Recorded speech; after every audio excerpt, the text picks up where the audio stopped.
Hello everyone. यह video 9th class mathematics का पहला वीडियो है जिसका पहला चैप्टर संख्या पद्धति है। आज मैं संख्या पद्धति के बारे में आप लोगों को समझाने जा रहा हूँ। राइट। तो सबसे पहले आप संख्या से अच्छी तरह से परिचित हैं। यस और नो? यस। अब बचपन में भी पढ़े होंगे गिनती की संख्या 1 2 3 है। 7 क्लास में भी कुछ नंबर्स को देखे होंगे, 8 क्लास में भी कुछ नंबर्स को देखे होंगे। ठीक है।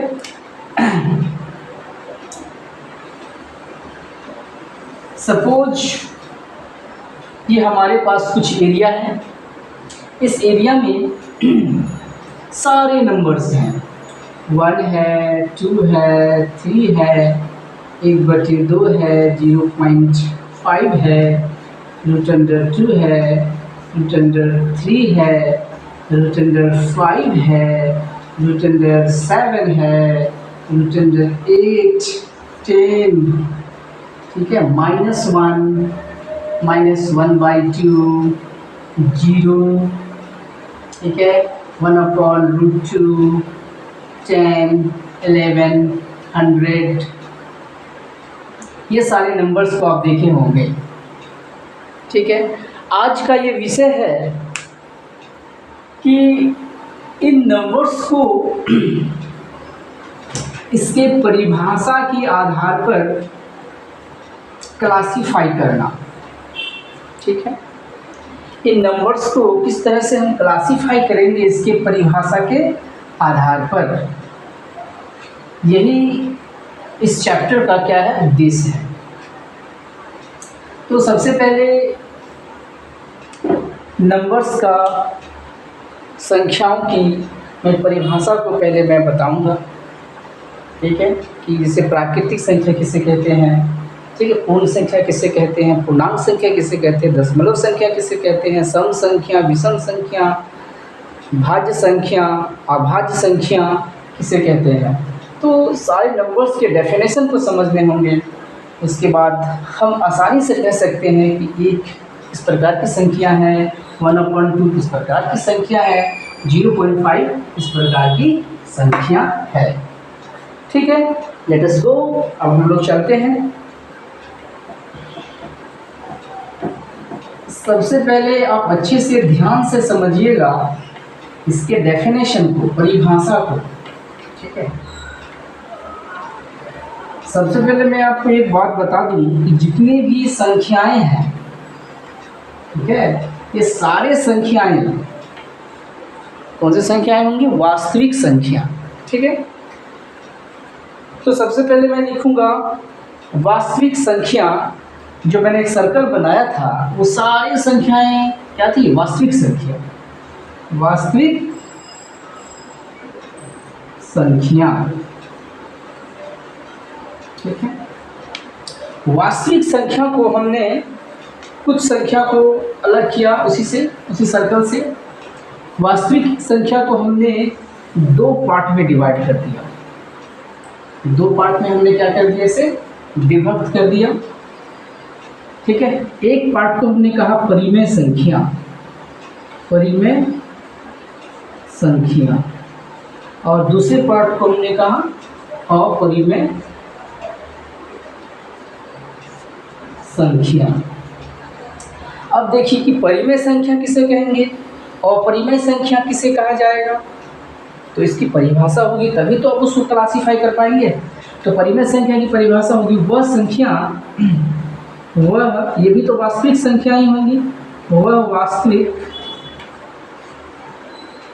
वास्तविक संख्या जो P/Q के रूप में होता हो।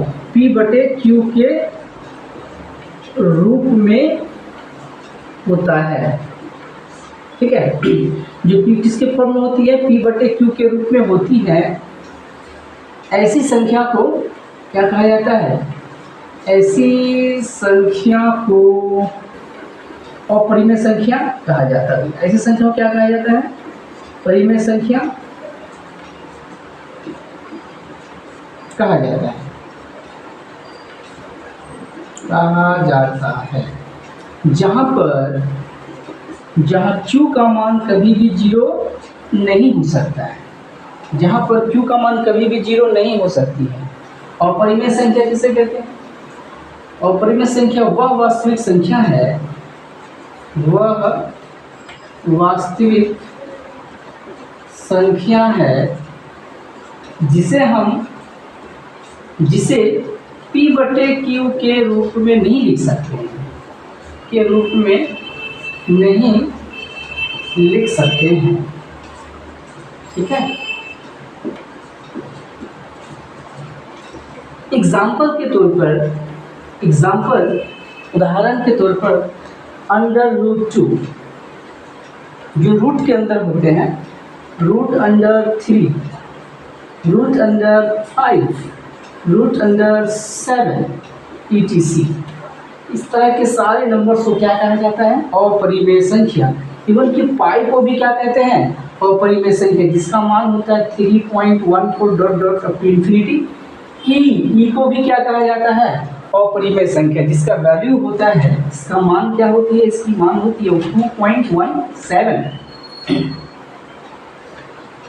और परिमेय संख्या, इसके एग्जाम्पल्स हैं 1/2, 1/2, 3/4, 5/7, इवन 8 भी क्या है? परिमेय संख्या है, क्योंकि हम इसे परिमेय संख्या p/q के फॉर्म में लिख सकते हैं। ठीक है। इसके नीचे कुछ नहीं है तो क्या है? 1 है। सिमिलरली 5, ये भी क्या है? परिमेय संख्या है, इसे भी हम p/q के रूप में लिख सकते हैं। 0 क्या है? 0 भी परिमेय संख्या है, इसे हम 0/1 के रूप में लिख सकते हैं। लेकिन 1/0 ये परिमेय संख्या नहीं है, ध्यान रखिएगा। 1/0 अगर 0 नीचे हो जाए तो परिमेय संख्या नहीं होगी। इसीलिए नहीं होगी क्योंकि हमने डेफिनेशन में ही बताया है, q का मान यानी नीचे का मान, हर का मान कभी भी क्या नहीं होनी चाहिए? 0 नहीं होनी चाहिए। तो हमने अच्छे समझ लिया परिमेय संख्या की ये डेफिनेशन होगी और परिमेय संख्या की ये डेफिनेशन होगी। अब आप इस सर्कल से बता सकते हैं कि कौन परिमेय संख्या है और कौन अपरिमेय संख्या है। ओके, तो हमने सभी संख्याओं का एक सर्कल लिया था। अब उसे हम क्या करेंगे? क्लासीफाई करेंगे ऑन द बेसिस ऑफ, इसके आधार पर क्लासीफाई करेंगे, उसकी परिभाषा के आधार पर। ठीक है। अब देखिए, अपरिमेय संख्या का इनका फिर क्लासिफिकेशन, इनका फिर सेपरेशन आगे नहीं होगी। ठीक है। लेकिन परिमेय संख्या को फिर हम लोग क्या कर सकते हैं? डिवाइड कर सकते हैं, इनको भी क्लासीफाई कर सकते हैं। ठीक है। परिमेय संख्या को फिर हम आगे क्लासीफाई कर सकते हैं, डिवाइड कर सकते हैं। तो किसमें करेंगे? तो परिमेय संख्या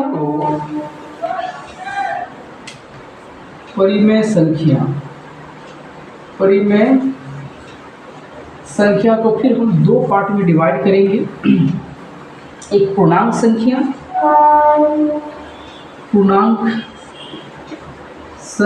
दूसरी संख्या होगी दशमलव संख्या।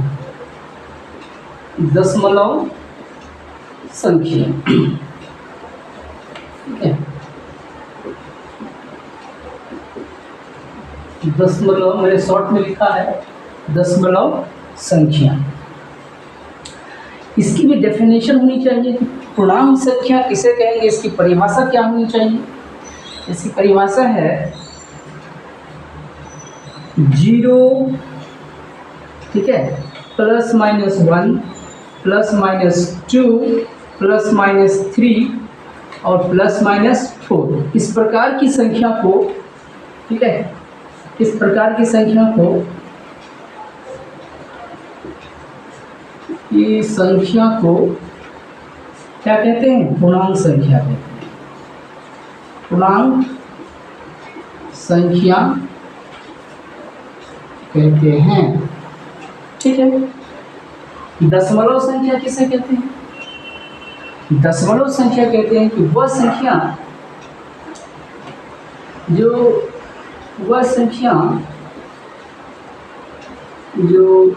0.5 या फिर 1.5, 2.5 के रूप में हो, ठीक है। तो ऐसी संख्याओं को दशमलव संख्या कहा जाता है। दशमलव संख्या क्या होती है? ये पूरा नहीं होती है, इसका एक पार्ट तो पूर्णांक होती है, लेकिन दूसरा पार्ट क्या होती है?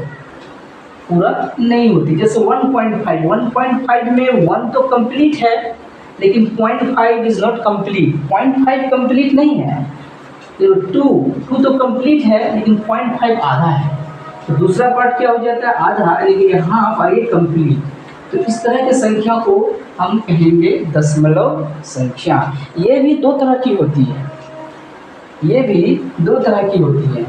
ये इसके भी टाइप्स क्या हो जाएंगे? दो तरह की होंगी दशमलव। ये भी दशमलव दो तरह की होंगी। जैसे 1.5, ये तो पॉइंट के बाद ये रुक गया है, ये संख्या क्या हो गई है? रुक गई है पॉइंट के बाद। लेकिन अगर मैं लिखूँ 2.555 अप टू इन्फिनिटी, तो ये संख्या क्या हो? रिपीट हो रही है, तो इसे कहेंगे रिपीटिंग दशमलव। यानी ये हो जाएगी कौन सी?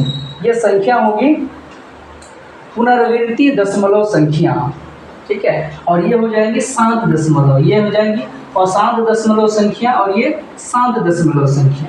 इसलिए हो गई शांत क्योंकि ये पॉइंट के बाद फिक्स हो गई, बट ये संख्या दशमलव के बाद रिपीट हो रही है, इसलिए इसे कहेंगे अशांत दशमलव, ऐसे कहेंगे शांत दशमलव, ठीक है। इसी तरह से 2.5 ये भी क्या होंगी? शांत दशमलव। 1.4 का डैश, ये कौन सी संख्या होंगी? अशांत दशमलव।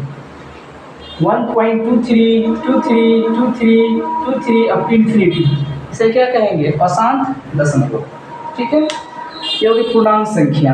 अब देखिए कि पूर्णांक संख्या को फिर हम क्या कर सकते हैं? फिर हम क्लासीफाई कर सकते हैं, वर्गीकृत कर सकते हैं परिभाषा के आधार पर।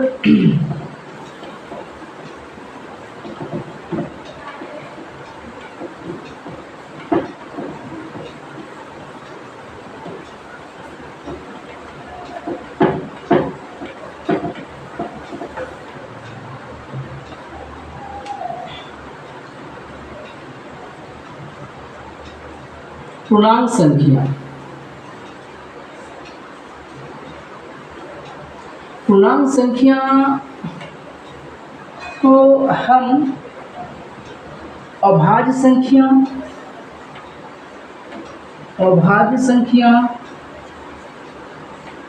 भाज्य संख्या,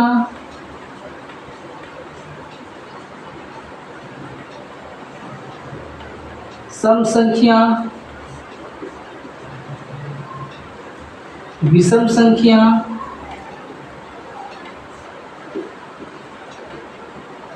में हम क्या कर सकते हैं? वर्गीकृत कर सकते हैं। अभाज्य संख्या, भाज्य संख्या, सम संख्या और प्राकृत संख्या,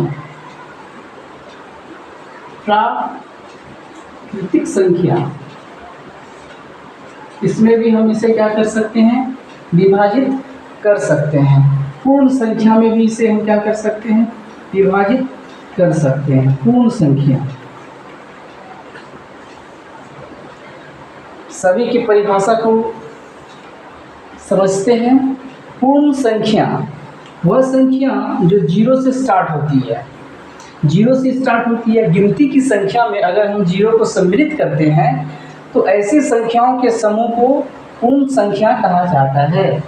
जैसे 0, 1, 2, 3 अप टू इन्फिनिटी। तो ध्यान ये रखना है कि गिनती की संख्या में 0 को सम्मिलित कर देनी है। अभाज्य संख्या, अभाज्य संख्या क्या है? अभाज्य संख्या, अभाज्य संख्या वह संख्या, ठीक है, अभाज्य संख्या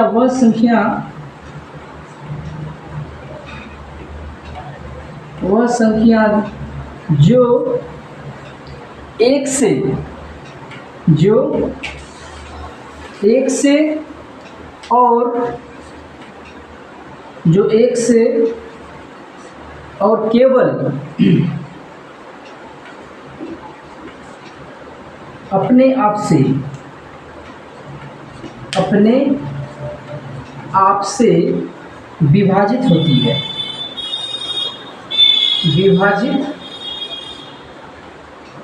है, एग्जाम्पल उदाहरण के तौर पर 2, 3, 5, 7, 11, 13, 17, 19 इस तरह की संख्या को हम कहते हैं अभाज्य संख्या। भाज्य संख्या वह संख्या जो एक से, ठीक है, तथा अपने आप से और इसके अलावे, ठीक है, इसके अलावे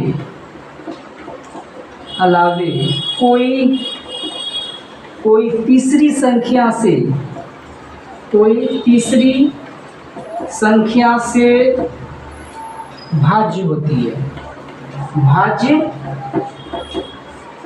है। ऐसी संख्याओं को भाज्य संख्या कहते हैं। फॉर एग्जाम्पल 6 क्या है कि 1 से भी भाज्य है और 6 से भी भाज्य है। इसके अलावा तीसरी संख्या 2 से और 3 से भी भाज्य है, इसीलिए हम इसे कहेंगे भाज्य संख्या। 10 देखिए 1 से भी भाज्य है और 10 से भी भाज्य है। खुद से 10 अपने खुद से भी भाज्य है, 1 से भी भाज्य है। इसके अलावा ये 5 से भी भाज्य है, तीसरी संख्या से भी भाज्य है, इसीलिए हम इसे कहेंगे भाज्य संख्या। ठीक है।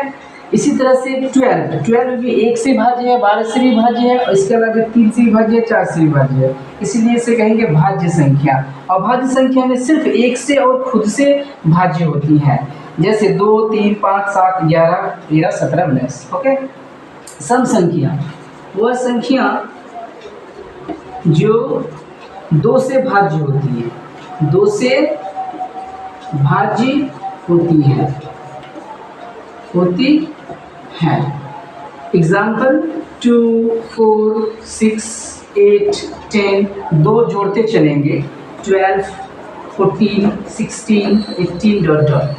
विषम संख्या जो वैसी संख्या, ठीक है, वैसी संख्या जो 2 से भाज्य नहीं होती है। तो 3 2 से भाज्य नहीं है, 5 फिर 2 जोड़ते चलेंगे 7, 9, 11, 13, 15 डॉट डॉट। प्राकृतिक संख्या, गिनती की संख्या को प्राकृतिक संख्या कहते हैं। गिनती की संख्या को प्राकृतिक संख्या कहते हैं। प्राकृतिक संख्या कहते हैं। ठीक है, हमने परिभाषा को समझ लिया है। अब इन परिभाषा के आधार पर हम सभी संख्याओं को सर्कल, वृत्त में से हम अलग कर सकते हैं। एक हमने एरिया ड्रॉ किया था शुरू में, उनसे सभी संख्याओं को क्या कर सकते हैं, विभाजित कर सकते हैं और इनको अलग अलग वर्गों में वर्गीकृत कर सकते हैं। ठीक है, तो मैं एक डायग्राम बना देता हूँ। ये हो गई वास्तविक संख्या,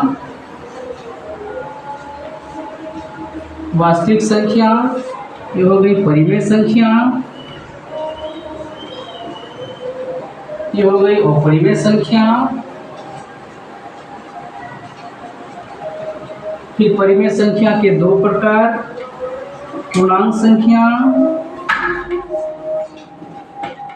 और दशमलव संख्या।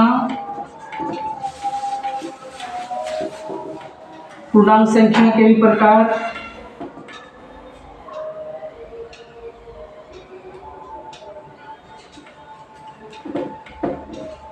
पूर्ण संख्या,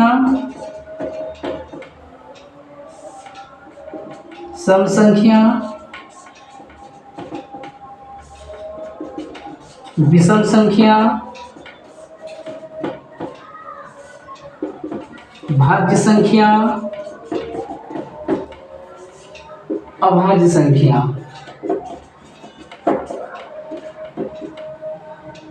प्राकृत संख्या,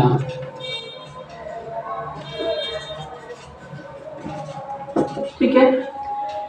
तो ये बताइए परिमेय संख्या 1/2, 3, 5, ये हो गए √2, √5, पूर्णांक संख्या 0, +-1, +-2, +-3, 0.5, 1.5, 2.444, पूर्ण संख्या 0, 1, 2, 3, 4, सम संख्या 2, 4, 6, 8, 10, 3, 5, 7, 9, भाज्य संख्या 6, 10, 8,